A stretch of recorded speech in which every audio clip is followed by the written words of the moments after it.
بڑھتے قدموں کو کیسے روکا جائے۔ ہر گھر میں یہ باتیں ہو رہی، ایک گھر کے اندر 26 سالہ جوان ہے، نام عمر ہے، اپنے گھر کے چکر لگا رہا ہے، سوچ رہا ہے اسلام کے بڑھتے قدموں کو کیسے روکا جائے۔ پھر دل ہی دل میں فیصلہ کیا اسلام کو ایسے نہیں روکا جا سکتا، چلو آج بانی اسلام ہی کا کام تمام کر دیتے ہیں۔ پھر خیال آیا کون ہے جو بانی اسلام کا سر قلم کرے گا، یہ سوچ کر کے پھر آپ سوچنے لگے کسی میں ہمت نہیں ہے، پھر فیصلہ کیا عمر چل خود چل کے سر قلم کر دے۔ اللہ اکبر، یہ سوچ کے گھر سے نکلے ہیں۔ صاحب مکے کی گرمی بڑی سخت تھی، جب لوگ چلا کرتے تھے نا تو دیوار سے لگ کے چلا کرتے تھے، اس کے سائے سے چپک کے چلا کرتے تھے تاکہ سورج کی گرمی سے بچ سکیں۔ لیکن آج عمر کا غصہ اتنا تھا کہ دیوار سے لگ کے نہیں چل رہے ہیں بلکہ بیچ راہ میں ہاتھ میں تلوار لیے جا رہے ہیں۔ راستے میں نبی کے غلام سے ملاقات ہو جاتی ہے، جس سے ملاقات ہوئی کہنے لگا عمر کدھر جا رہے ہو؟ کہا کہ بانی اسلام کا سر قلم کرنے جا رہا ہوں۔ ابھی جس نے ٹوکا ہے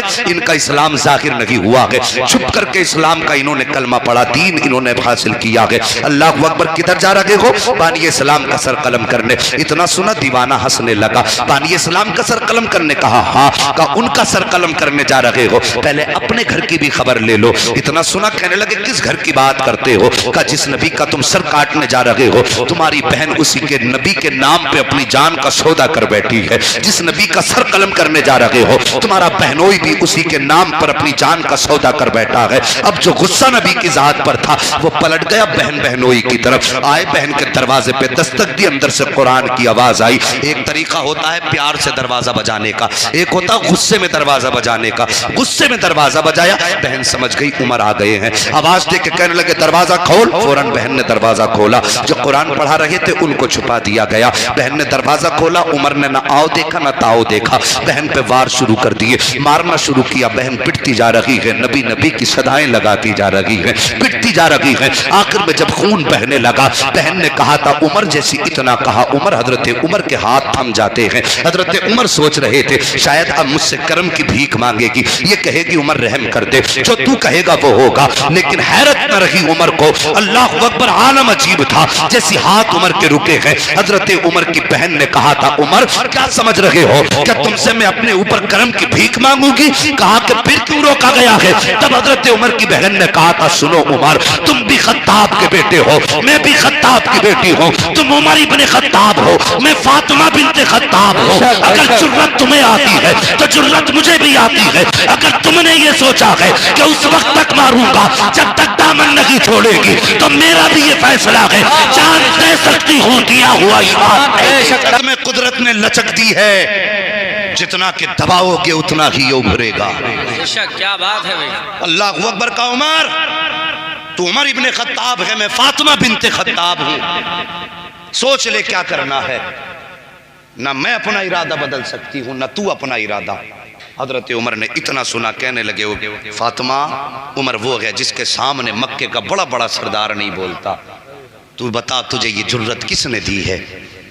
تو عورت ہو کے اتنی بول رہی ہے؟ حضرت فاطمہ بنت خطاب نے کہا تھا عمر تو نے میرے محبوب کا چہرہ صحیح سے دیکھا نہیں ہے۔ بے شک، کیا بات ہے، اگر دیکھ لے گا یہ سوال ہی نہیں کرے گا۔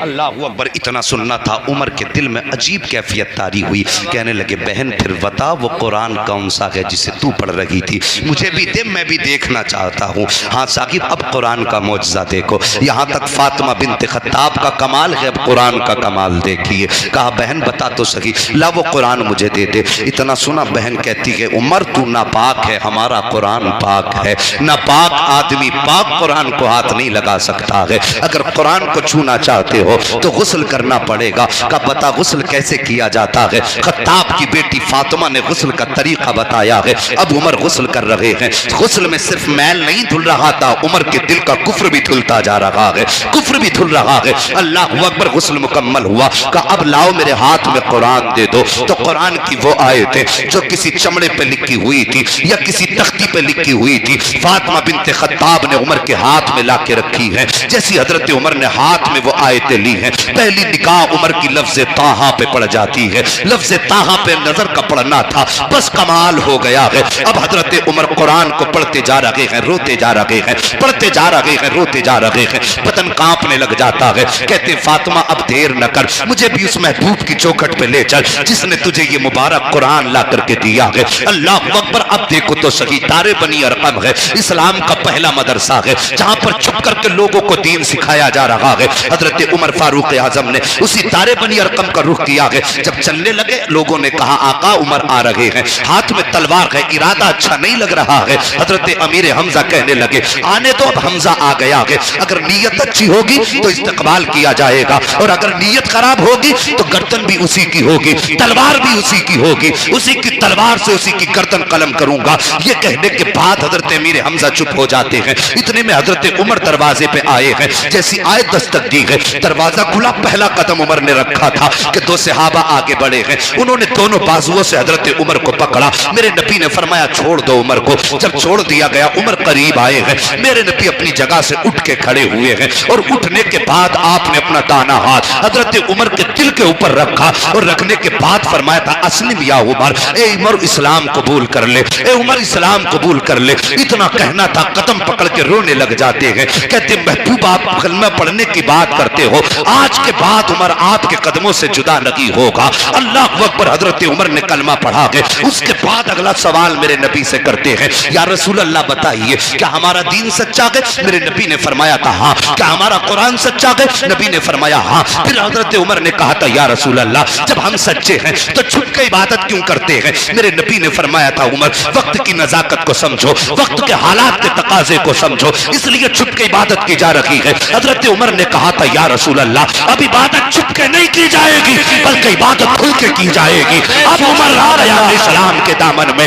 اتنا کہنا تھا۔ حضرت عمر کہتے ہیں یا رسول اللہ اب نماز حرم میں ادا کی جائے گی، آؤ ذرا تاریخ اٹھا کر کے اسلام کی دیکھو۔ حضرت عمر چلے ہیں تو مسلمان اب حضرت عمر کے ساتھ 40 کی تعداد مسلمانوں کی ہوئی ہے، دو صفیں مسلمانوں کی بنی ہے۔ ایک صف کی قیادت حضرت امیر حمزہ کر رہے ہیں، دوسرے صف کی قیادت حضرت عمر فاروق اعظم کر رہے ہیں، اور بیچ میں نبیوں کا سردار چل رہا ہے، حرم کعبہ کی طرف جا رہے ہیں، عمر کے ہاتھ میں تلوار ہے، کہتے جا رہے ہیں اگر کسی کو بچے یتیم کرانے ہیں تو عمر کے مقابلے میں آ جائے، اگر کسی کو بیوی کو بیوہ بنانا ہے تو عمر کی تلوار کا سامنا کرے۔ یہ کہتے جا رہے ہیں۔ اب جیسی پتا چلا ہے کہ عمر نے نبی کا کلمہ پڑھ لیا ہے تو کفر کمرے کے اندر بند ہو گیا تھا، ہمت نہ تھی جو کوئی سامنے آ جاتا۔ جب کوئی سامنے نہ آیا حضرت عمر گئے ہیں، ہر ظالم کے دروازے پہ گئے، دستک دیتے، آواز آتی کون؟ کہتے عمر آیا ہے۔ اتنا سننا ہوتا ایسا لگتا تھا جیسے سب کی روح نکل گئی ہے، سناٹا پھیل جاتا، اور عمر کہتے آؤ ہمت ہو تو ذرا گھر سے باہر نکلو، آج سے پہلے کلمہ پڑھنے والوں کو ستایا ہے، آؤ آ کر کے آج کلمہ پڑھنے والوں کا مقابلہ کرو۔ یہ عمر گلیوں میں نعرے لگاتے گھوم رہے ہیں،